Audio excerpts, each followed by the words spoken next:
2, 1, 2, zdaj pa je. Drage poslušalke, cenjeni poslušalci, lep pozdrav iz Studia 14 Radia Slovenija. In lep pozdrav seveda tudi našim gostom v studiu.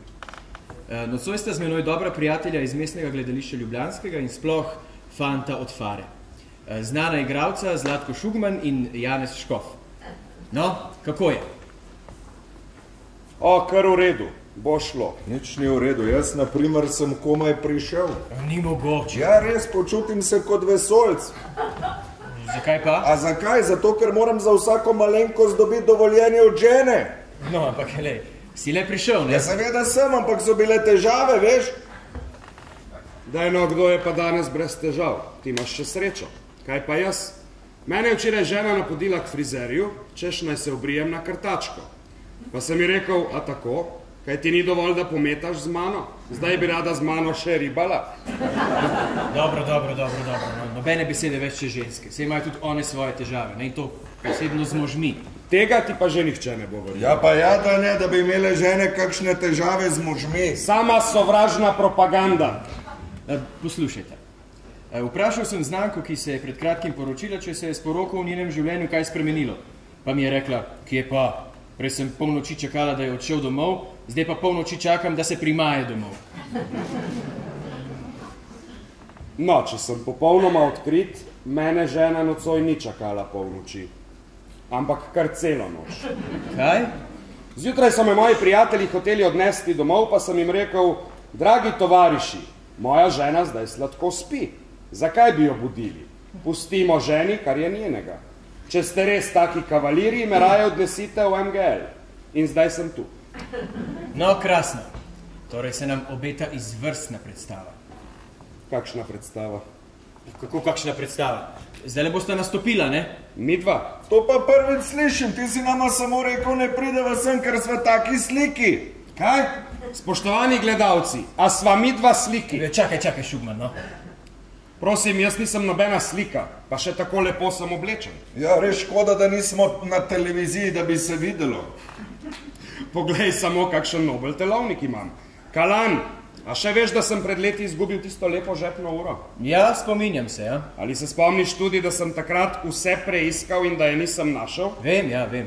No, vidiš, zdaj pa oblečem tale telovnik, ki ga več let nisem imel na sebi. In kaj misliš, kaj sem našel v žepu? Tisto uro, kaj pa drugega, ne? Ne, luknjo, skozi katero je ura ven. Veš kaj, podi se lepo ti solit.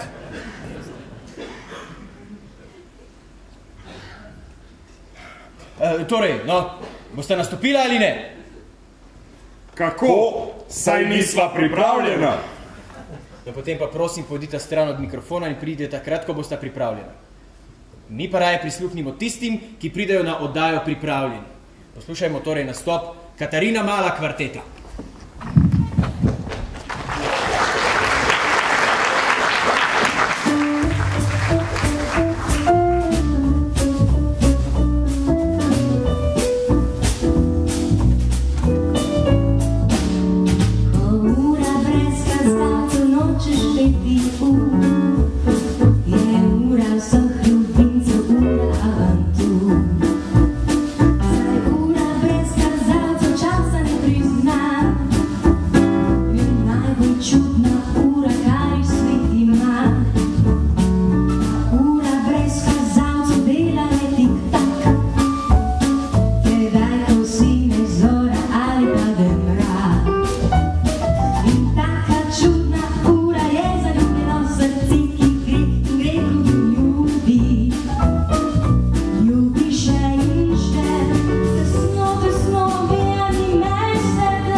Časa ne prizna.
Dober večer vsem skupaj. Lepo vas je videti v tako velikem številu. Jaz nisem prišla govoriti o knjigi, ker se mi zdi, da taka knjiga, kakršna Zlatkarije, mora govoriti sama zase. Ravno tako nisem prišla govoriti o Zlatku Šugmanu, ker ga večina med vami pozna dlje in bolje od mene. Ko sem si noči razmišljala, o čem sploh lahko govorim, sem ugotovila, da niti o tem teatru ne morem govoriti, ki praznuje svojo čestitljivo 60. obletnico obstoja in delovanja. Jaz sem tukaj šele 4 leta in pol in čeprav ga soustvarjam, ga še zmerom tudi spoznavam in se pri tem seveda učim. Kaj torej jaz pravzaprav lahko povem? Lahko povem to, kako je do te knjige prišlo. Na začetku je bila Ivanka Mežan. Leta 2008 smo skupaj z Vesno Arhar Štih sestavili knjigo prigodnic Mile Kačič in z njo počastile jubilej knjižnice MGL, ki je takrat praznovala 50 let obstoja. In že v tistem času, pravzaprav ves čas, ko je ta knjiga nastajala, je meni Ivanka kar naprej nežno šepetala na uho, ampak Petra, veš, kako pa šele Zlatko piše. In sem si jaz to zapomnila. Zlatko je bil že takrat moj dragi, upokojeni kolega, nič več znanec. Vsake toliko mi je napisal kakšno razglednico, mi poslal kakšno vrtnico za oder, ampak o knjigi pa ni preveč rad slišal. In vsakič, ko sem ga jaz začela mečke nadlegovati z njo, je on sam tako z eno široko gesto naredil. Kmalu potem, ko so prigodnice išle, Zlatko odšel, vsaj za nekaj časa se je zdelo, da je z njim odšla tudi ideja o knjigi. Ampak ta ideja se je vrnila, takrat, ko smo začeli razmišljati, kako bi počastili 60. obletnico delovanja našega gledališča. Najprej punce v 3. nadstropju smo se o tem ogromno pogovarjale in ker nas je ta misel vedno bolj preganjala, smo tudi me začeli vedno bolj preganjati Majo Šugman. In ona je bila tista, ki je na koncu izrekla tisti magičen ja. Dejmo. In Maja Šugman je v moje življenje pripeljala Rajka Šugmana. On je popolnoma drugačen kot Zlatko. Nikoli mi ni napisal nobene razglednice, nikoli nisem od njega dobila nobene vrtnice, mi je pa kar naprej nosil v branje knjige. In ena od tistih, ki me je najbolj prevzela, je bila tista, ki je na skrivaj napisal Zlatko za 70. rojstni dan in nosi naslov Moj brat. Tam sem med drugim izvedela, kako sladkosneden je bil Zlatko, odtot ideja za ta naslov, za naslovnico, ki je oblikovala Mojca Višnjar in še marsikaj. Delo je steklo, Maja, Rajko in jaz smo se vojaško borili z kupi in kupi materialov, ki so jih kolegi, prijatelji, sorodniki nosili na kup. Dnevnikovi fotografi so prispevali fotografije. Preprosto nemogoče se je zahvaliti vsem. Bi pa rada na tem mestu izpostavila še nekoga. Če sem najprej na začetku omenila Ivanko Mežan, bi se rada zdajle zahvalila Miletu Korunu. Namreč jaz sem tekla finiš s to knjigo v času, ko sva s čudovito ekipo pripravljala ponovno prizoritev Nemišljenega bolnika, ki je bila posvečena prav Zlatku Šugmanu. In ne vem, meni se zdi, da se ta izkušnja tej knjigi na en tak lep način pozna. Hvala vsem doslej omenjenim, hvala Barbari Hink Samobor za spodbudo, hvala Marjani Jaklič Klanšek za podporo, hvala Simoni Bele in vsem puncam iz 3. nadstropja, ki so pomagale pripraviti, speljati, organizirati, oglaševati tale dogodek, hvala igralcem in glasbenikom na odru, hvala vsem, ki za odrom in zgoraj v kabinah skrbijo za to, da vse teče tako, kot je treba. Hvala vsem vam, ki ste prišli. Hvala vsem vam, ki ste že ali pa še boste kupili to knjigo. Z njo ne bo nihče zaslužil. Mi smo vsi delali prostovoljno in nihče ni ničesar pričakoval in tudi dobil ne. Bi pa rada poudarila, da smo vendarle na željo družine Šugman namenili znesek, ki bi sicer šel za avtorske pravice Slovenskemu društvu Hospic. To je v bistvu to, kar jaz lahko povem nocoj.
Spoštovana gospa Bajčeva, ne vem, kako naj vam vso stvar razložim.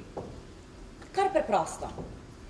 Torej, po tistem najnem intimnem pogovoru, odkrito povem, skoraj ne morem v miru zaspati in spati. Po noči sanjam, po dnevi sem ves zbegan. Ne boste verjeli, da se mi kaj podobnega še ni primerilo. Doslej mi je v življenju nekako uspevalo, tokrat pa mi vse odpoveduje. Vem, da me ne boste razumeli. Mogoče sem storil napak, ker nisem po najnem intimnem pogovoru brez oklevanja in slepomišljenja potrkal na vaša cenjena vrata. Ali jaz sem od nekdaj tako tih, sramežljiv in predvsem boječ. Odkar sem bil prvič zaljubljen v davnih rosnih letih, sem odkril, da se v meni prepletajo strah, sramežljivost, bojazljivost. Takšen sem že privekal na ljubi svet. Torej, po tistem najnem intimnem pogovoru. Blodim po stanovanju, brez glavo, iz sobe v sobo, iz kuhinje na balkon, oba balkona. Zdaj me najti pod mizo, zdaj spet pod posteljo. Tudi na omarah sem že bil. Pred kratkim je žena nepričakovano in nenadejano prišla domov in me našla v omari. Da, v omari. Lahko si predstavljate, draga gospa, kakšno presenečenje je bilo to. Zanjo in zame. Od takrat me žena sploh nekako po strani gleda. Pravzaprav dela se, da me gleda po strani. V resnici so njeni zaskrbljujoči pogledi uperjeni vame, v moj preplašeni in zbegani obraz. No, da se povrnem k omari. Saj veste, tudi iz literature omare od nekdaj igrajo pomembno vlogo. So zatočišča ali skrivališča mož, ljubimcev in raznih drugih biti. Torej, če strnem. Sem v omari, na omari, v posteli, pod njo, med knjižnimi policami, ena se je odlomila in me tresnila po glavi, pa si nisem upal niti zaupiti od bolečin, saj razumete. Iščem, pa ga nimam. Jaz nimam tiča. Ne zamerite, draga gospa, da se vtikam v vaše zasebno življenje, ampak vaš tič mora biti pri vas doma. Po mojem ga ne najdete, po mojem ste preveč površni. Na vse zadnje, vaš tič ni tako majhen, da bi se kar na lepem izmuznil. Po tolikih letih. Se je bil pri vas že zelo dolgo, mar ne? Torej, v upanju, da boste tiča spet našli, in to bo veliko veselje, saj ga boste tako rekoč na novo odkrili, vas prisrčno pozdravljam in želim srečo in uspešnost v novem letu 1988.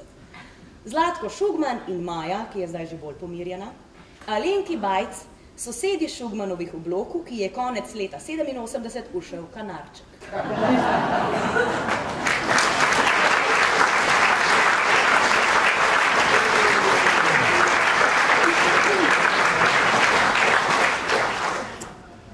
Mari Kovačič za novo leto.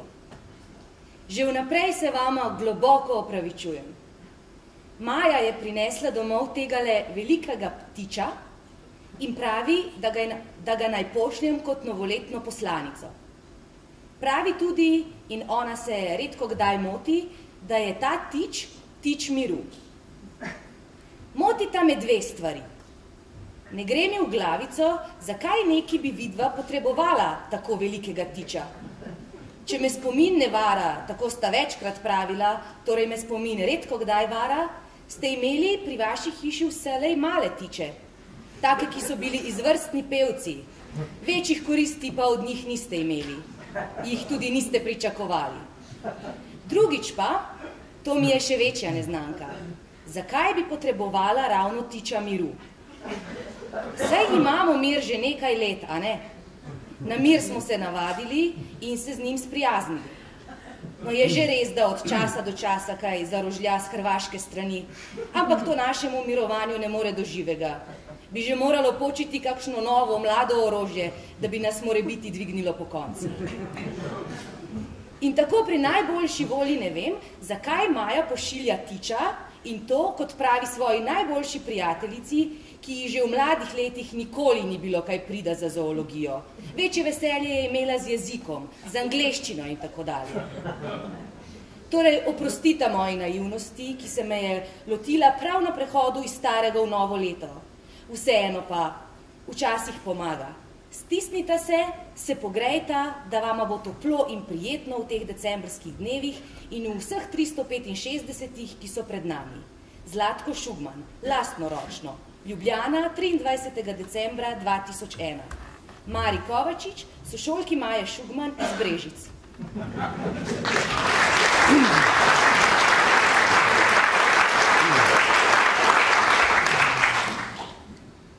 Zelo sem bil počaščen, ko sem leta 2002 pri vratarju prejel od Zlatkota čestitko zatem, ko smo se vrnili iz Novega Sada, kjer sem prejel Sterjevo nagrado.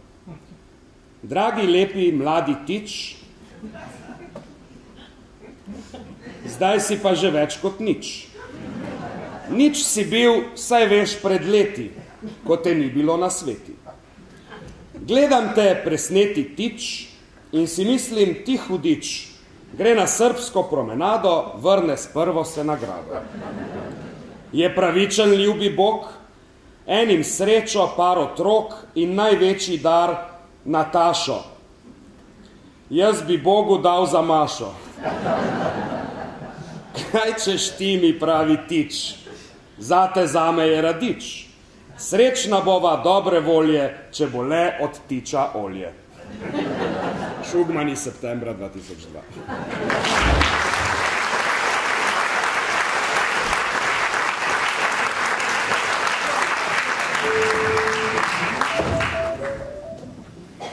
Ti letiči, kaj?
Dragi gospod doktor Kralj, ne da bi se spuščal v vaše zasebno življenje, vas moram prijateljsko podučiti, da ni povsem zanesljivo pošiljati ženske same v širni svet.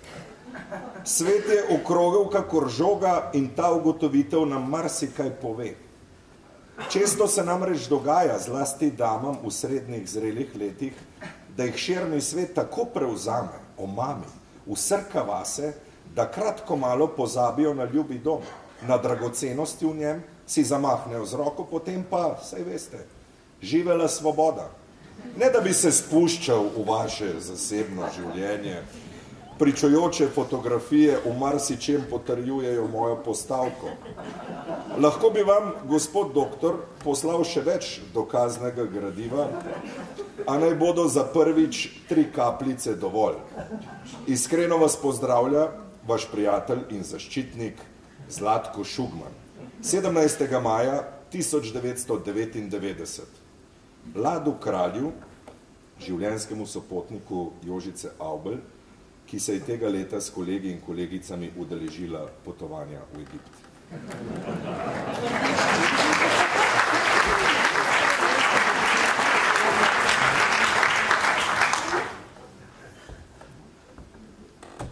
Draga Judita, sva malo odštekana, odrezana, nekaj nama manjka. To je delo tistega, ki ne zna prav pritiskati. Ali pa nevoščljivost tistih, ki sovražijo popolnost in vse, kar nimajo, pa bi si želeli imeti. Nekomu, ne vem komu, je šel na živce tudi tak ljubek par, ovekovečen v Egiptu leta 1999. Veš, da te najlepše pozdravljam. Juditi Zidar po potovanju v Egipt 17. maja 1999.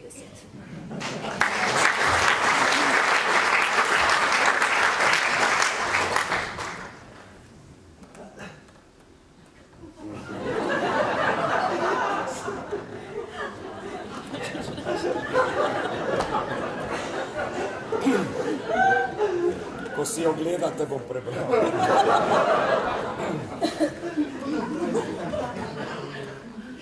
Marjana, gledaš proračun za drugo leto? Namenjeno je pa naši levi kolegici. Če izpostavim cenjeno gospodično Nuno, tisto v gruči in na skrajni levi, moram priznati, da mi je na njej vse zagonetno. Telo, obraz in mimika so mi uganka in skrivnost, zato težko uganem, kaj se ji po glavi blodi pod kapuco. No ja, poskusiti ni greh. Morda se za njenim jezikom skriva misel. Le kam jo mahaš, pater Stojan, ne vidiš, da smo na kupu zbrane sestrice sirote. 99. po potovanju v Egipt, Nadi Strajnar Zadnik.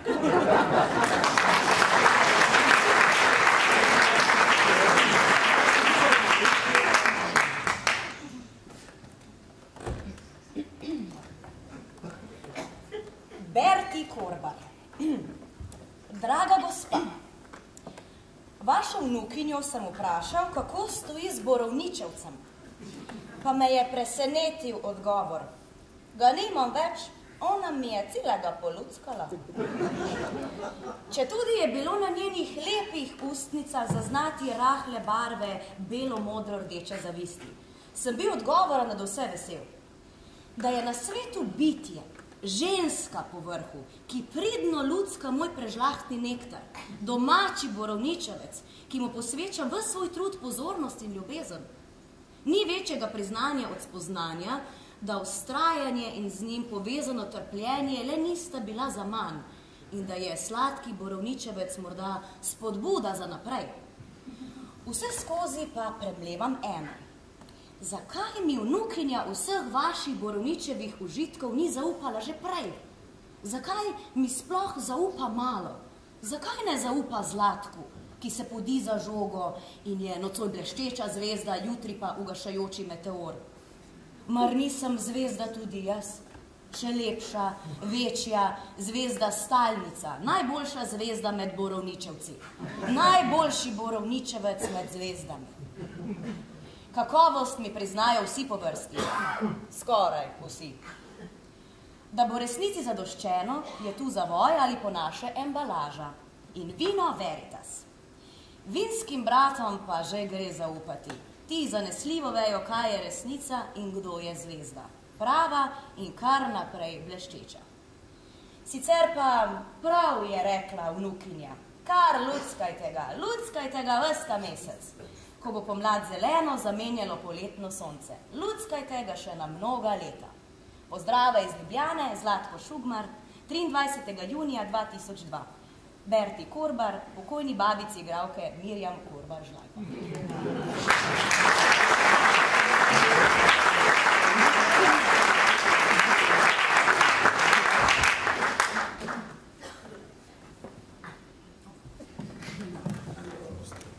Dušanu Kaluži, ki je kot turistični vodnik vodil Megalejevce po Siriji in Španiji. Spoštovani gospod Dušan Kaluža, govori so moja šibka točka, vam pa lepo in gladko teče. Ob prijaznih, iskrenih in premišljenih besedah, ki ste jih posvetili nam, vaši najboljši skupini, sem onemel in otrdel kot faraon. Načeli ste vprašanja, ki niso le vaše, so tudi moje skeleče in boleče srčne rane. Zakaj se podim po tej okrogli zemlji? Kak vrag me žene v širni svet in najvažnejše, po kom tako skrivnostno, strastno hrepenim? Odgovorov ne najdem. So skrivnost. So neodgovorljivi. Zato sitnarim, gnjavim, rinem z glavo skozi zid. Srce pa... Vi veste, kako je s srcem. Vi, gospod Dušan, ste nam kot strela z jasnega razodeli vso skrivnost. Tej čudodelni stvarci, ki nas žene in usmerja in po kateri hrepenimo, ste rekli rožca. Naj vam, gospod Dušan, zaupam na uho in v tolažbo. Tudi jaz te rožce ne najdem. Ko sem vas spoznal, sem vas nič hudega sluteč opisal in orisal v najsvetlejših barvah in z navdušenjem, da je bil zbegan in iz tira vržen mestni teater v celoti. Pa tudi pri sosedih v operi so se majala tla. Kakšen je? Lep. Je star? Je mlad? Mlad. Mlajši od mene. Ampak leta niso važna. Važno je, da je lep. Da je mlajši od mene, da je bister, sposoben, da ima šarm, da ima... Ja, res je. Vse ima. Zdaj pa poglejte, gospod Dušan. Hvalil sem vas in častil, hkrati pa vedel, da bom vse skozi vaša senca, da bodo rožce poganjale in rasle in cvetele samo okoli vas. Pa nič za to. Važno je, da sva razvozlala in odkrila najno skrivnost. Vse se vrti okoli rožce. Če jo bom našel, jo bom, vse razumete, obdržal zase. Če jih najdem več, vam jih iz hvaležnosti prinesem cel šopek. Zlatko Šugman, Sirija, Libanon, 1. maja 2000.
Dober večer.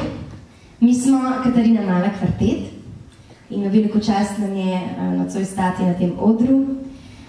Tole pesem Čau, čau smo zapeli, ker smo slišali, da bi bila verjetno Zlatku zelo všeč.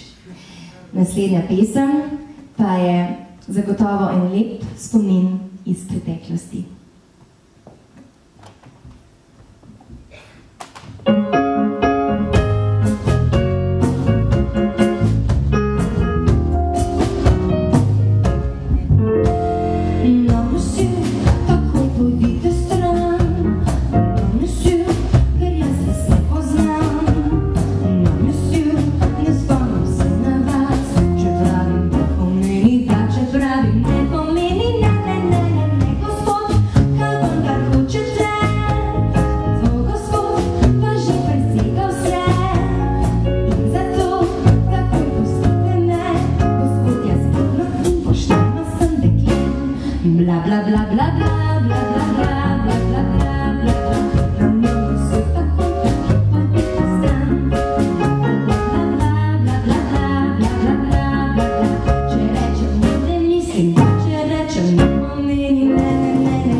Prepričan sem, da se strinjamo, da med tiste javne govore, ki so se zapisali v večnost, prav gotovo sodi Zlatkov govor ob podelitvi Prešernove nagrade.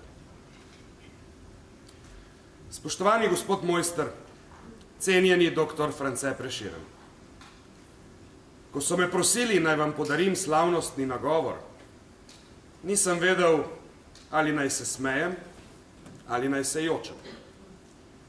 Vi, naš veleum, največji pesnik, jaz pa navaden komedijant. Pa sem se spomnil zgodbe o vrtiljaku, po domače Ringelšpilu.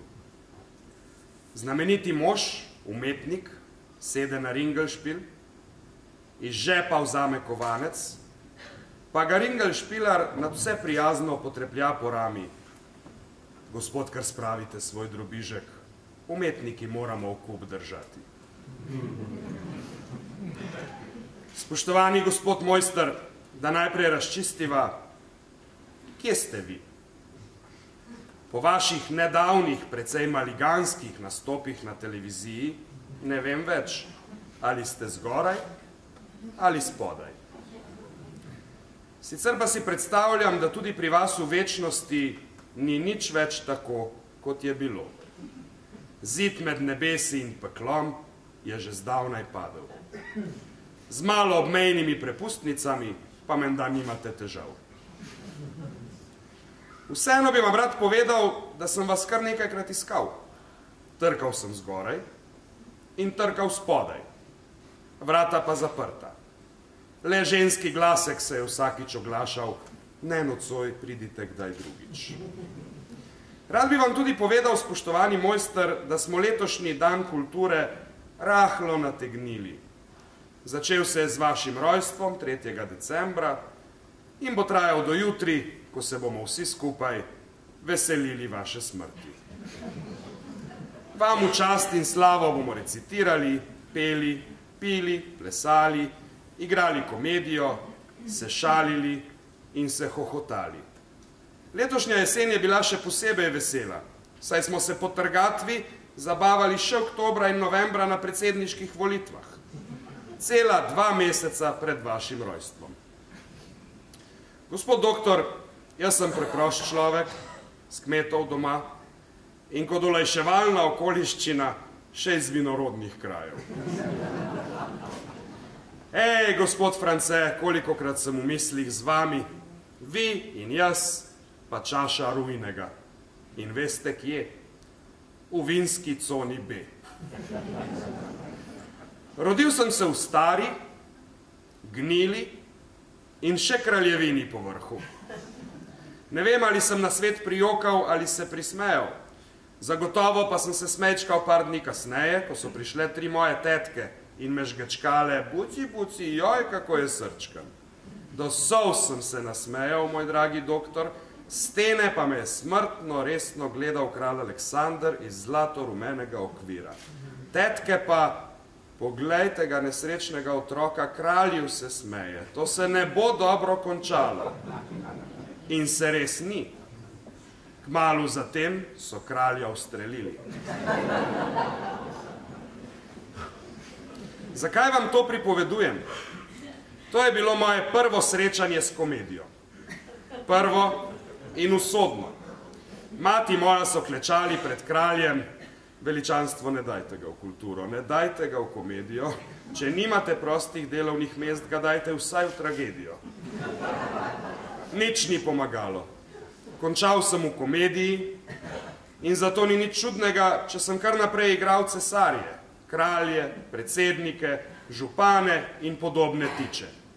Njim se velecenjeni publikum najraje smeje. Tudi na vaš račun sem se smejal, pa ne zamirite.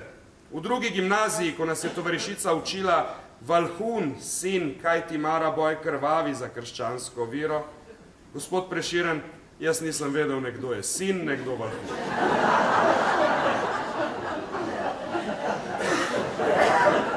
In še sošolca smo imeli, ki je zaradi govorne napake Valhuna prekrstil v Vohuna.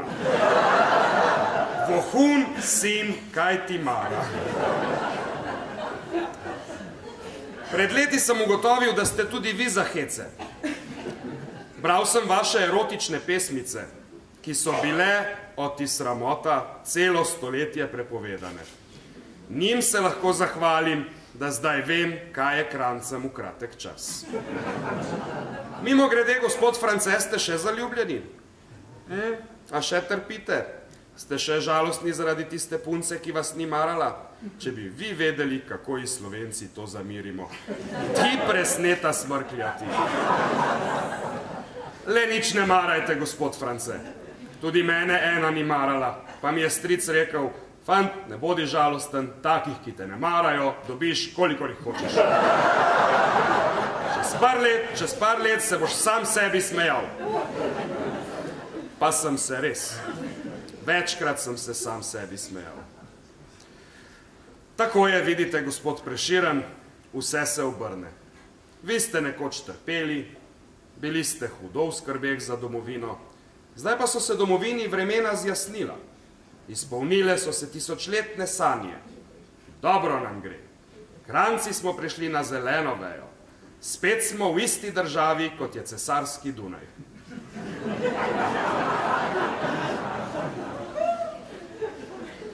Ampak zaradi tega nihče več ne piše žalostnih pesmic. A me slišite, gospod Prešeren? A me razumete, gospod France? Slovencu ne moreš ukazati, bodi žalosten, če čuti ravno nasprotno. Vaši rojaki smo veseli ljudje. Skačemo in se veselimo. Odkar se je razvedelo, da je smeh zdravilen, se kar naprej režimo. To je nam demokracija dala. Komiki so kot terapevti in rastejo kot gobe po dežju. Ni jih malo, ki nas spravljajo v smeh. Vsi govorijo le smešne stvari. Nalašč, še bolj pa nehote. V Parizu imajo Disneyland, pri nas imamo pa Komedialand. Komedijantom posel cveti, kot še nikoli v zadnjih 1000 letih. Komedija v vsaki vasi, vsaki občini, komedija v tovarnah, komedija v pisarnah. Vse se smeje, staro, mlado, samo še v operi malo pojejo.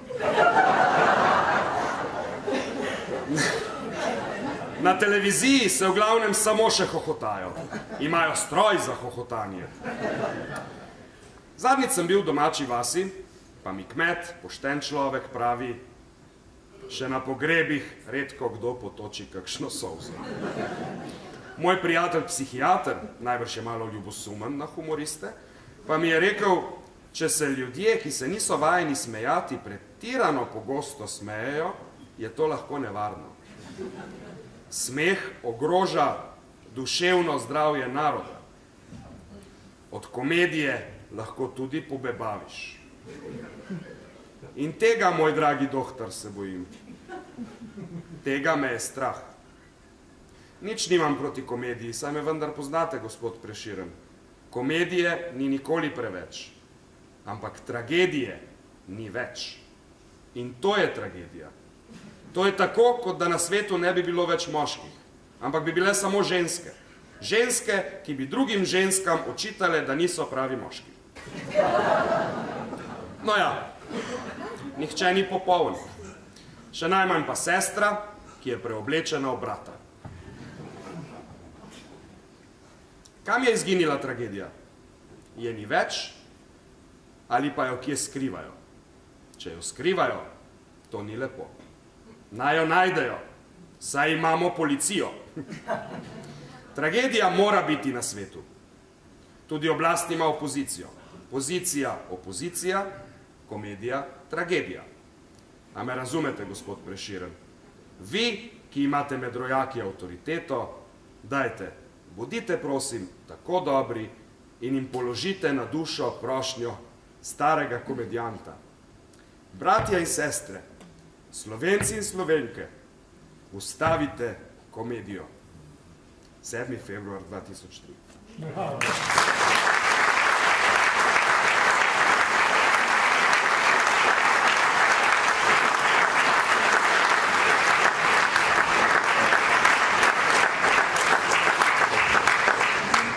Spoštovane dame, cenjeni gospodje, to je naš zadnji komad. Če bom pa dobila pomežik iz desnega kota občinstva, pa imamo za vas pripravljene še enega. Upam, da mi ne zamerite, da sem tako udaljena. Se veste, tako kot igralci ne smejo drug drugega zapustiti oziroma pustiti na cedilu, tako tudi jaz ne morem najprej iz tehničnih in iz drugega razloga, iz povezovalnih razlogov zapustiti svojih glasbenih bratov.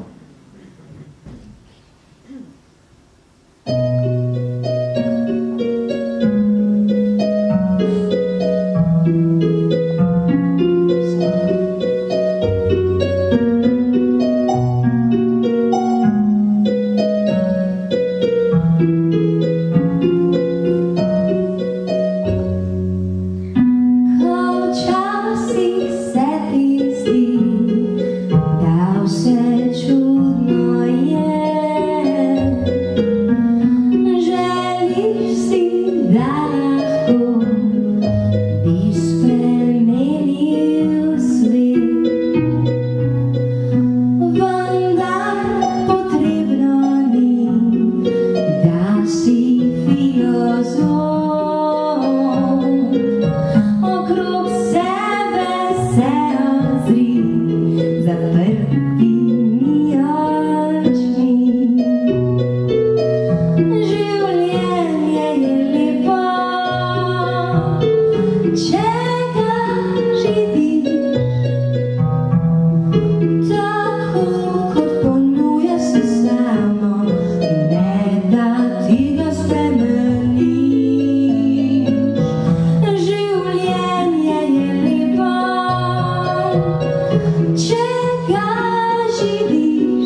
Mislim, da sem dobila ponežik. A ste vi tudi ponežik pili morda?